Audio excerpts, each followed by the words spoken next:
Assalamualaikum warahmatullahi wabarakatuh. Perkenalkan, nama saya Malinia Rahab dari jurusan Ilmu Sejarah. Di sini saya akan menceritakan tentang sebuah novel yang ditulis oleh Mara Rusli yang berjudul Siti Nurbaya Kasih Tak Sampai. Dalam cerita ini merupakan kisah dari percintaan dua orang anak remaja yang sejak kecil hidup bersama dan rumahnya juga berdekat-dekatan. Mereka bernama Samsul Bahri dan Siti Nurbaya. Samsul Bahri merupakan anak dari Sultan Mahmud, seorang penghulu di Padang dari keturunan bangsawan pada masa itu. Sementara Siti Nurbaya merupakan anak dari saudagar kaya yang bernama Baginda Sulaiman. Baginda Sulaiman ini memiliki toko kapal-kapal dan juga perkebunan yang begitu luas di Padang pada masa itu. Siti Nurbaya dan juga Samsul selain memiliki hubungan yang sangat erat, kedua orang tua mereka juga bersahabat. Jadi bisa dikatakan keduanya sudah seperti saudara kandung sendiri. Sultan Mahmud sendiri, walaupun dia seorang penghulu, tapi dia tidak terlalu patuh terhadap adat di sana. Buktinya saja, Sultan Mahmud ini dia menikah dengan seorang gadis dari kebanyakan dan bukan dari kalangan bangsawan. Tidak seperti kaum bangsawan lainnya, Sultan Mahmud ini mengurus anaknya sendiri, dan tidak seperti adat yang berada di sana pada saat itu, karena saat itu jika seorang laki-laki menikah, yang mengurus anaknya bukanlah dia sendiri, namun adalah nenek mamanya atau keponakannya. Bukan, tapi pamannya. Dan setelah Samsul Bahri lulus SMA, dia ingin melanjutkan sekolah Samsul Bahri ke Jakarta, yaitu sekolah dokter yang berada di Jawa. Padahal jika kita kaitkan dengan adat Minangkabau, seorang anak bangsawan tidak haruslah dia bersekolah tinggi-tinggi, karena tanpa mereka sekolah dan berkepandaian, mereka bisa hidup cukup, dan kecukupan itu mereka dapat dari perempuan-perempuan yang datang melamar mereka dari kalangan bangsawan. Tapi hal ini tidaklah dengan Sultan Mahmud, karena dia merasa jika perempuan itu suka terhadapnya dan dia suka, maka dia menikahinya. Kita lanjut kepada tokoh Samsul Bahri yang tadi. Samsul Bahri ketika hendak ia akan berangkat ke Jakarta, dia menyatakan perasaannya kepada Siti Nurbaya dan akan hidup bersama dan bahagia kelak ketika nanti Samsul Bahri sudah menjadi dokter. Namun harapan itu haruslah pupus dan sirna disebabkan oleh kehadiran Datuk Maringgi yang menjadikan harapan itu seperti hilang sia-sia. Datuk Maringgi ini merupakan sosok seorang saudagar yang kaya, namun dia begitu sangat kikir, pelit, keji, begis dan hina. Dia ini sangat tidak suka dengan perdagangan yang dilakukan oleh Baginda Sulaiman, yaitu ayah dari Siti Nurbaya, karena dia takut kalau Baginda Sulaiman akan menyaingi dia, dan bukan dia lagi yang menjadi orang terkaya di Padang pada masa itu. Sehingga dia melakukan segala cara, menghalalkan segala cara yang bisa ia lakukan agar Baginda Sulaiman ini jatuh dan hancur. Sehingga Datuk Maringgi ini menyuruh orang-orangnya untuk membakar pertokoan milik Baginda Sulaiman serta menenggelamkan kapal-kapalnya. Dan bukan cuma itu saja, Datuk Maringgi juga merusak kebun lahan yang dimiliki oleh Baginda Sulaiman. Setelah kebakaran itu terjadi, habislah harta dari Baginda Sulaiman ini.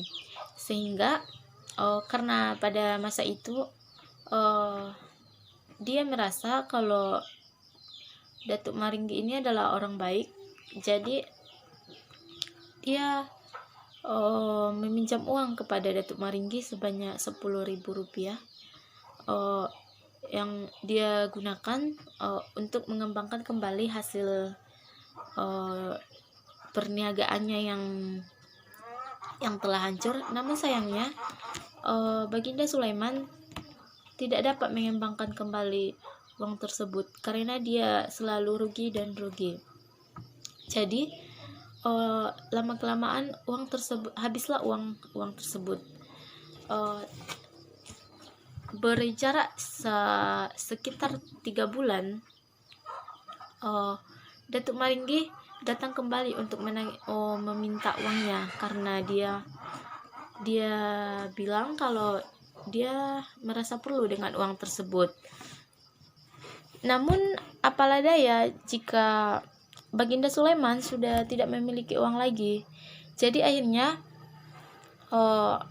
dia mintalah untuk penangguhan kepada Datuk Maringgi agar diberikan waktu agar dapat ia melunasinya. Sehingga Datuk Maringgi memberi waktu hanya seminggu, dan jika ia tidak dapat membayarnya, maka Baginda Sulaiman harus dipenjara dan semua barang-barangnya termasuk rumah, kebun kelapa yang hanya tertinggal disita oleh Datuk Maringgi. Namun jikalau ia mau menyerahkan Siti Nurbaya kepada Datuk Maringgi, maka Baginda Sulaiman bisa membayar utangnya kapan dia ada uang, seperti itu. Setelah waktu perjanjian yang ditentukan telah tiba, dan Baginda Sulaiman tidak juga dapat melunasi utangnya kepada Datuk Maringgi. Jadi ketika ia hendak dibawa oleh orang-orang Datuk Maringgi untuk dipenjara, karena Siti Nurbaya merasa tidak tega melihat orang tuanya dibawa ke penjara, akhirnya dia menyerahkan dirinya untuk menikah dengan Datuk Maringgi. Kemudian Siti Nurbaya memberitahu kabar ini kepada Samsul Bahri ke Jakarta, bahwa dirinya telah menikah dengan Datuk Maringgi dengan keadaan terpaksa. Dengan membaca surat yang ditulis oleh Siti Nurbaya, Samsul Bahri merasa sangat sedih, kacau, harapannya sirna, dan dia juga merasa sangat marah kepada Datuk Maringgi yang telah memperlakukan kekasihnya sedemikian rupa.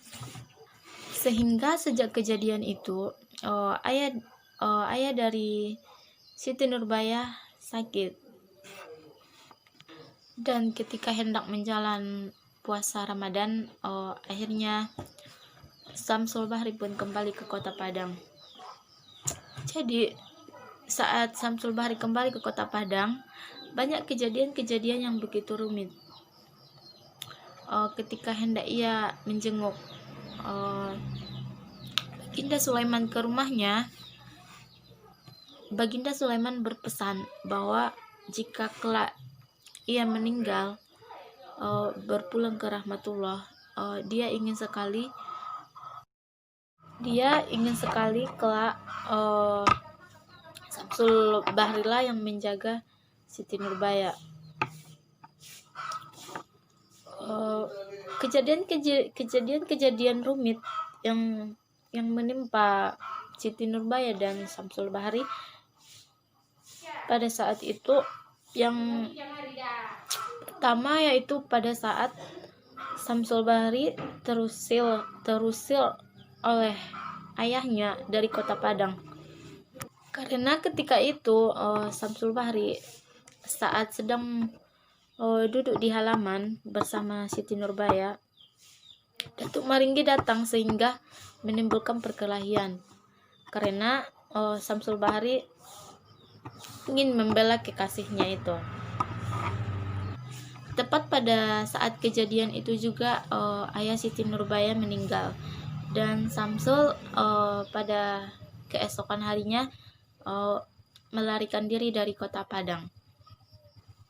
Tidak lama setelah itu kaburlah pula Siti Nurbaya dari kota Padang menyusul Samsul Bahri. Namun sayangnya hal itu tidaklah berjalan dengan baik karena Datuk Maringgi menyusun siasat. Dia menyatakan kalau Siti Nurbaya telah membawa kabur hartanya, sehingga terpaksa Siti Nurbaya harus kembali lagi ke Padang untuk menyelesaikan permasalahan tersebut.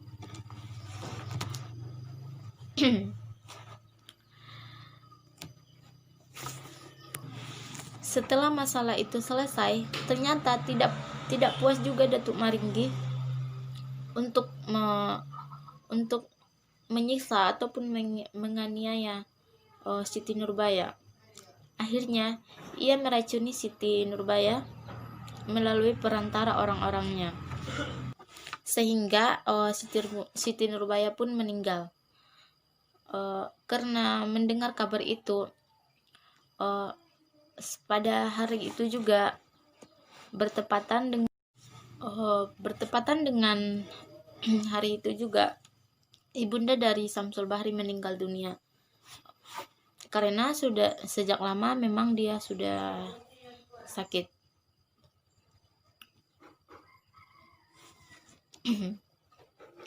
Setelah mendengar kabar ini, Samsul Bahri pun merasa putus asa dan mencoba untuk membunuh diri. Samsul Bahri menembak kepalanya dengan pistol, dan karena itu tersiarlah kabar sampai ke penjuru dunia bahwa adanya seorang anak pelajar yang mencoba bunuh diri di Jakarta. Namun karena masih diberi umur, Samsul Bahri tidaklah meninggal pada saat kejadian itu. Kemudian dia berlanjut untuk melanjutkan pendidikan tentara di Belanda, sehingga dia mendapat gelar Jenderal Mas. Bertepatan pada saat itu, pada saat kembalinya Samsul Bahri ke kota Padang, dia bertemu dengan Datuk Maringgi.